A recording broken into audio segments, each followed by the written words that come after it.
अस्सलाम वालेकुम। आज हम पढ़ेंगे order of group elements. Order order of group elements.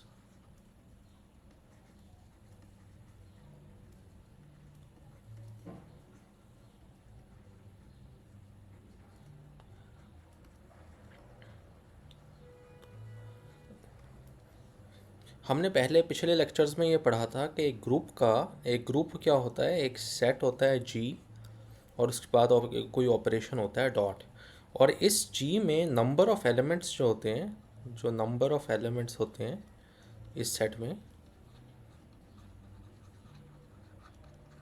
उसे कहते हैं order of G. Order of G ये होता है ग्रुप का ऑर्डर। लेकिन अब हम ये पढ़ रहे हैं कि ग्रुप के अंदर, लेट्स से कोई ग्रुप है, ग्रुप जी, जिसके अंदर लेट्स से एलिमेंट्स हैं ए, ई, बी, सी। इसमें कोई भी आप एक एलिमेंट लें, लेट्स से ए लें, तो इस एलिमेंट का क्या ऑर्डर होता है, एलिमेंट का क्या ऑर्डर होता है, ये हमने पढ़ना है आज। ठीक है। अच्छा, अब इसे किस तरह हम डिफाइन करेंगे।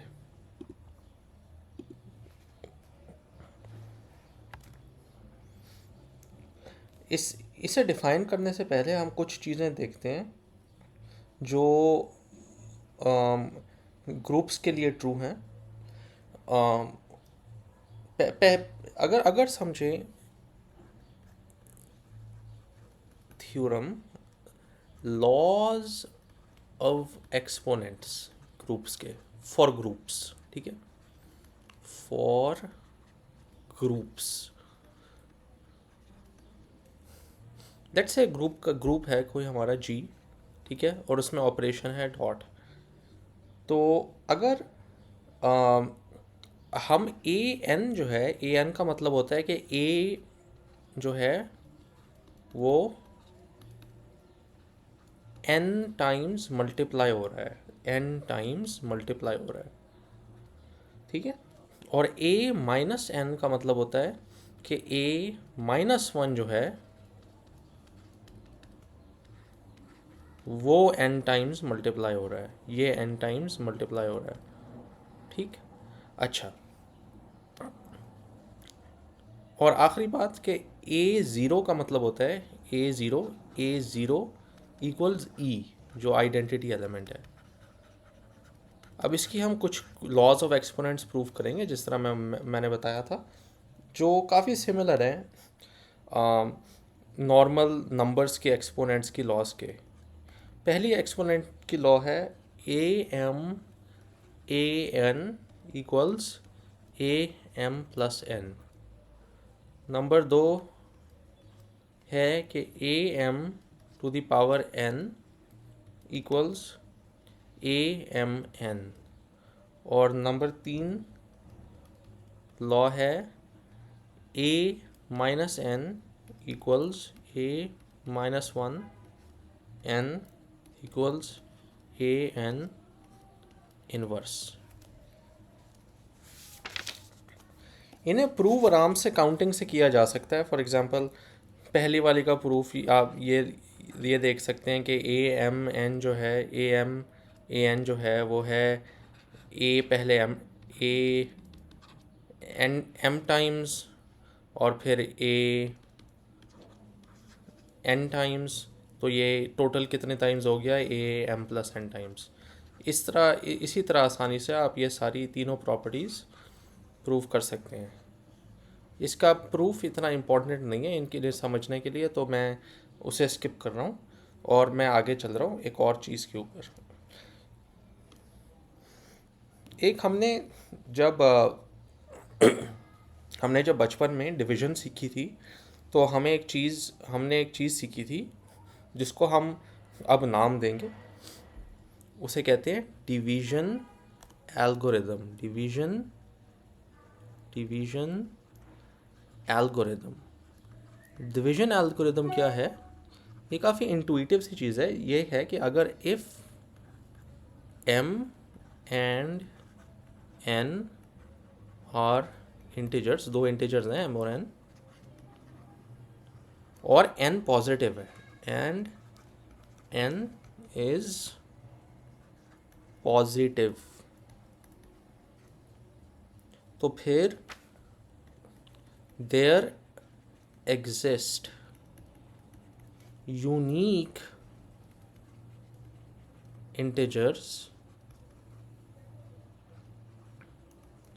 q and r, ठीक है, सच दैट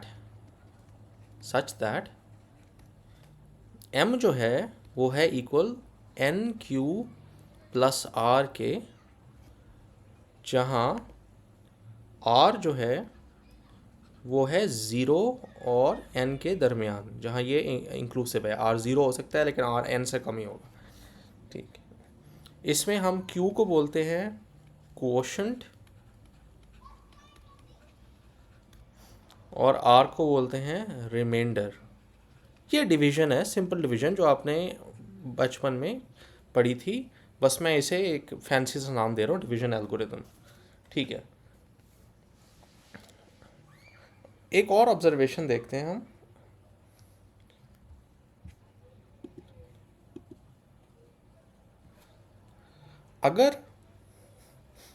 अगर कोई नॉन ज़ीरो इंटीजर है, ठीक है, नॉन ज़ीरो इंटीजर है कोई इंटीजर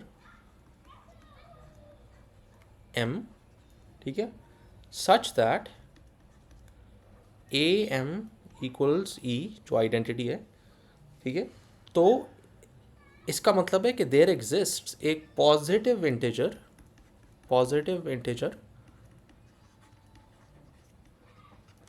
n, जिसके लिए ये ट्रू है such that A N equals to E. ये हम किस तरह देख सकते हैं? वेल, अगर ए एम नॉन ज़ीरो है तो वो या पॉजिटिव हो सकता है या नेगेटिव हो सकता है, ठीक है। तो दो केसेस है ना, case one m is greater than zero, तो फिर ये तो ऑलरेडी प्रूव कर दिया हमने, ये ट्रिवियली ये वाली स्टेटमेंट ट्रू हो गई कि पॉजिटिव इंटीजर n है, जो इसके लिए A to the power n equals E है, जहाँ n इक्वल्स m है, ठीक है। केस टू ये है कि m is less than zero, यानी m नेगेटिव है। इस केस में हम ये देख सकते हैं कि a to the power minus m equals A m का इन्वर्स इक्वल्स e का इन्वर्स, क्योंकि ए एम अभी हमने बाइस स्टेटमेंट हमें पता है कि ए एम इक्वल टू ई है, ठीक है। e का इन्वर्स, और e का इन्वर्स क्या होता है? वेल, आइडेंटिटी एलिमेंट का इन्वर्स होता है आइडेंटिटी एलिमेंट e।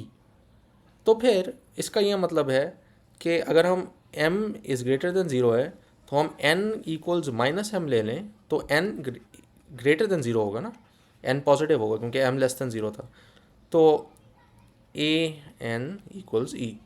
तो दोनों केसेस में ये बात ट्रू है कि अगर कोई नॉन ज़ीरो इंटीजर है जिससे A to the power m equal E होता है, तो फिर आप एक कोई पॉजिटिव इंटीजर भी ढूंढ सकते हैं n जिससे A to the power n equal E होएगा, ठीक। अच्छा, अब हम ग्रुप की ऑर्डर की तरफ, एलिमेंट की ऑर्डर की तरफ चलते हैं, जो मैं जिससे मैंने स्टार्ट किया था, ठीक है। डेफिनीशन, ठीक है। अगर कोई नॉन ज़ीरो इंटीजर है m, ठीक है, if there exists a non zero integer m such that a m equal e, तो फिर हम ये बोल रहे हैं कि इस देन द ऑर्डर, यानी जो ऑर्डर है, ऑर्डर एलिमेंट का, the order of the element a, इस एलिमेंट a का जो ऑर्डर है, ये हम इस तरह डिफाइन करेंगे कि is defined to be the least positive, सबसे छोटा positive integer, least positive integer, सबसे छोटा positive integer n such that an equal to E. और अगर कोई नहीं है ऐसा कोई नॉन ज़ीरो इंटीजर m जो am इक्वल टू ई होता है, तो फिर हम बोलते हैं कि एक ऑर्डर इन्फिनिटी है। ठीक है, if m does not exist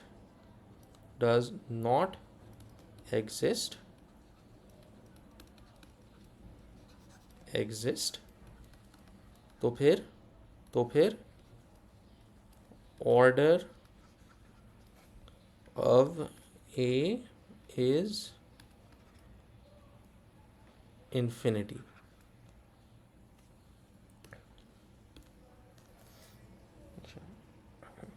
अब एक हम दो तीन अच्छे से थ्योरम प्रूफ करेंगे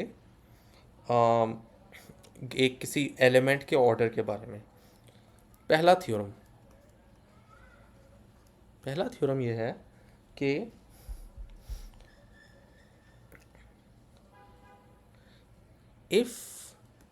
अगर ए का ऑर्डर n है, if the order of A is n,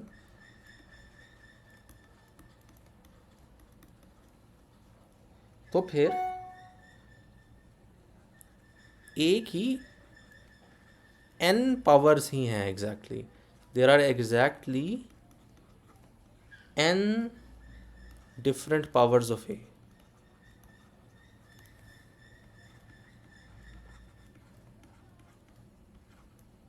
और वो पावर्स क्या हैं?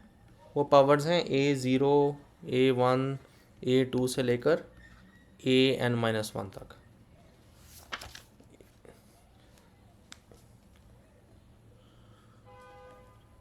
इसका प्रूफ क्या है?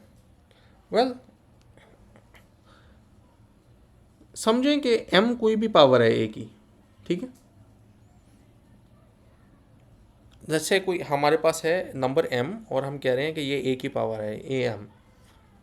ठीक है, तो हम डिवीजन एल्गोरिदम इस्तेमाल कर सकते हैं m को इक्वल रख के n³ प्लस r के, जहाँ r जो है इसके बराबर है। अभी हमने डिवीजन एल्गोरिदम्स पढ़ी थी, तो m इसके बराबर लिखा जा सकता है।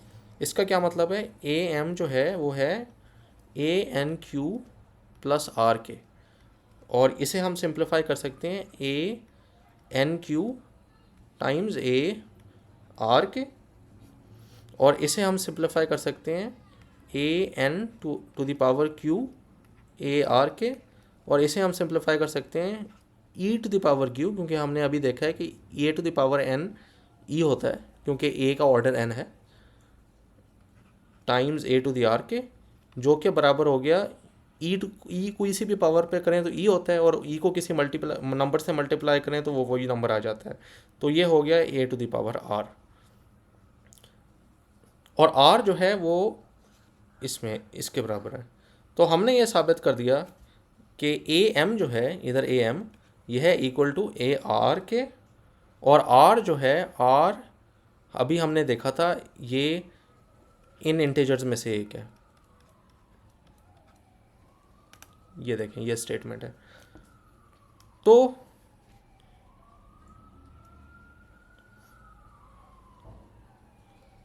कॉन्सिक्वेंटली हमने ये प्रूव कर लिया कि कोई भी पावर जो है, कोई भी पावर ए की ए एम जो है वो एम जो है उसमें वो इस सेट में बिलोंग करता है 0 से लेकर n-1।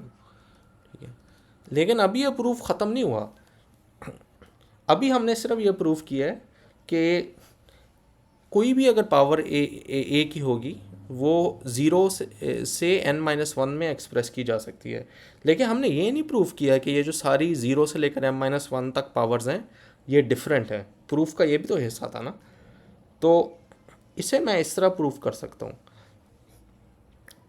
लेट्स से सपोज कि कोई दो पावर्स हैं ए आर और एस, जिसमें हम ये बोल रहे हैं कि एक्चुअली ये डिफरेंट नहीं है, ए आर इक्वल है ए एस के, और हम ये बोल रहे हैं कि R is not equal to S, लेकिन आर और एस दोनों जो हैं, आर एंड एस दोनों आर इन दिस सेट 0, 1 से लेकर n-1 तक।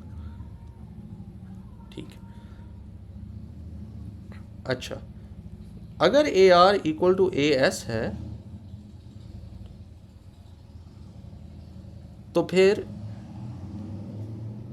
या तो आर लेस देन एस होगा या फिर एस लेस देन आर होगा। समझें आर लेस देन एस है, समझें, या फिर ये समझेंगे एस लेस देन आर है। ये दोनों हम असम्पशंस इस्तेमाल कर सकते हैं प्रूफ के लिए। For the sake of assumption हम ये ले रहे हैं एस लेस देन आर है, ठीक है, फॉर एग्जांपल। तो फिर हमारे पास हो गया कि ज़ीरो इज़ लेस देन और equal to s which is less than r which is less than n. यानी इसे और सिंप्लीफाई करें तो zero is less than r minus s which is less than n, क्योंकि आर इधर r subtract करेंगे तो ये भी लेस देन एन ही रहेगा। लेकिन क्योंकि एस इज़ ग्रेटर देन और इक्वल टू ज़ीरो था तो अब S definitely greater than zero है, क्योंकि आर जो है वो ग्रेटर देन ज़ीरो है, ठीक। लेकिन हमें पता है कि ए टू द आर जो है वो A equal to A to the S है। यानी अगर ये चीज़ ट्रू है तो इस इधर दोनों साइड्स पे हम A to the S inverse multiply कर देते हैं। A to the minus S दोनों साइड्स पे मल्टीप्लाई कर रहे हैं। A to the minus S, ये साइड ई बन गई। तो फिर हम ये कह रहे हैं कि ए टू दी आर और A to the minus S equals E. यानी हम ये कह रहे हैं कि A to the R minus S equal to E. लेकिन इसका मतलब है कि आर माइनस एस जो है वो ज़ीरो के बराबर होगा। लेकिन ये तो इम्पॉसिबल है, क्योंकि या आर माइनस एस जो है या तो ज़ीरो के बराबर होगा या फिर एक आर माइनस से एक पॉजिटिव इंटीजर है लेस देन एन से छोटा है। लेकिन हमने अभी अस्यूम किया था कि n जो है वो a का ऑर्डर है, राइट। इसका मतलब है कि n जो है वो स्मॉलेस्ट पॉजिटिव इंटीजर है such that A N equals E. तो अगर हम ये बोल रहे हैं, लेकिन अब हमने बोल दिया है कि अगर ये दो पावर सेम हैं तो इससे ये नतीजा निकलता है कि एक r माइनस एस n से भी छोटा इंटीजर है जो इक्वल टू e है। तो ये कॉन्ट्रडिक्शन है। तो इससे हमने ये प्रूफ कर लिया है कि क्योंकि ये कॉन्ट्रडिक्शन है तो ये चीज़ कभी ट्रू नहीं हो सकती। ये चीज़ कभी ट्रू नहीं हो सकती, नॉट ट्रू। हमने प्रूफ बाय कॉन्ट्रडिक्शन किया है, प्रूफ बाय कॉन्ट्राडिक्शन।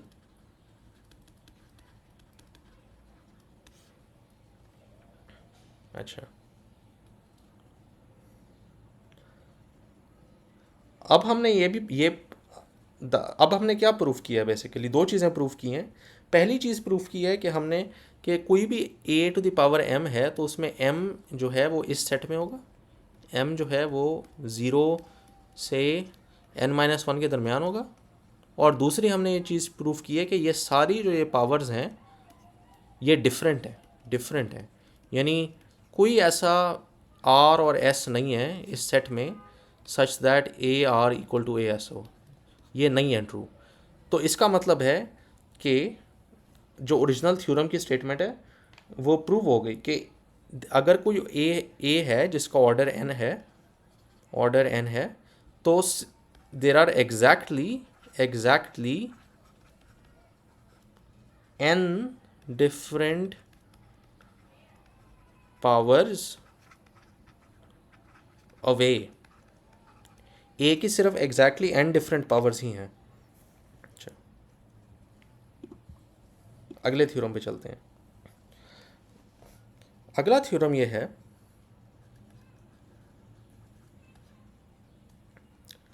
अगर if A has order infinity, अगर ए की जो ऑर्डर है वो इन्फिनिट है, इन्फिनिटी, तो हम ये कह रहे हैं कि all powers of A R different, सारी ए की पावर्स जो हैं वो मुख्तलिफ हैं।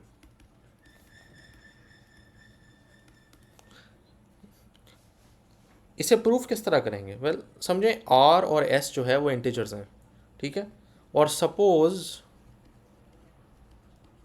A to the power R equals A to the power S, तो फिर A to the power S दोनों साइड्स पे अगर मैं माइनस एस मल्टीप्लाई कर लूँ equals A to the power R A to the power S times A to the power minus S, ये E हो गया, यानी A to the power R minus S equals E. लेकिन अभी हमने बोला है कि आर की जो ऑर्डर है वो इन्फिनिटी है। अगर आर का ऑर्डर इन्फिनिटी है इसका मतलब है कि कोई ऐसा R minus S finite R minus S नहीं हो सकता such that A to the power R minus S equals E है। नहीं, अगर अगर ये बात सच होती तो ए का जो ऑर्डर होता है वो आर माइनस एस होता ना। तो फिर हमने फिर से प्रूफ बाय कॉन्ट्रडिक्शन दिखाई है, ये साबित करने के लिए कि अगर ए का ऑर्डर इन्फिनिटी है तो सारी पावर्स ऑफ ए जो हैं वो डिफरेंट हैं। अब आखिरी थ्योरम की तरफ चलते हैं। थ्योरम हम समझे कोई एलिमेंट है ए जिसका ऑर्डर एन है। Suppose n element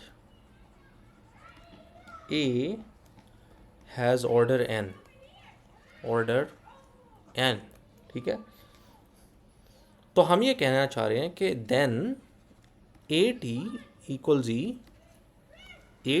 E if and only if, सिर्फ और सिर्फ तभी जब t is a multiple of n, t एक n का मतलब मल्टीपल है।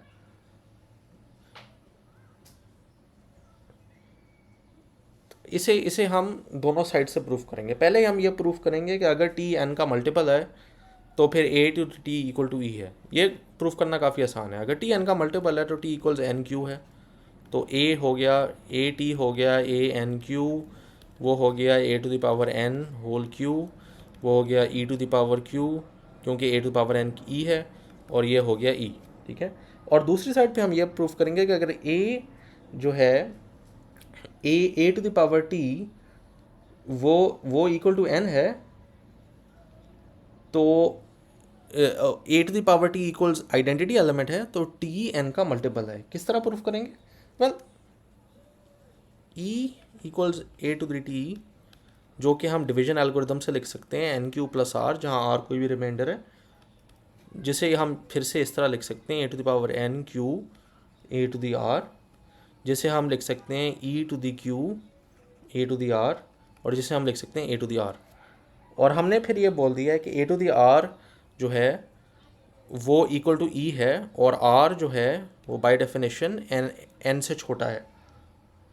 लेकिन ये एक फिर से कॉन्ट्रडिक्शन है, क्योंकि आर एक पॉजिटिव इंटीजर है जो एन से छोटा है, लेकिन अभी हमने बोला है कि ए का ऑर्डर एन है, यानी एन स्मॉलेस्ट पॉजिटिव इंटीजर है such that A to the n जो है वो आइडेंटिटी एलिमेंट है। तो यह तीसरा प्रूफ बाय कॉन्ट्रडिक्शन है। यानी इसका मतलब है कि ये नहीं हो सकता कि आर जो है वो ज़ीरो ना हो। तो R has to be equal to zero, यानी T has to be a multiple of N.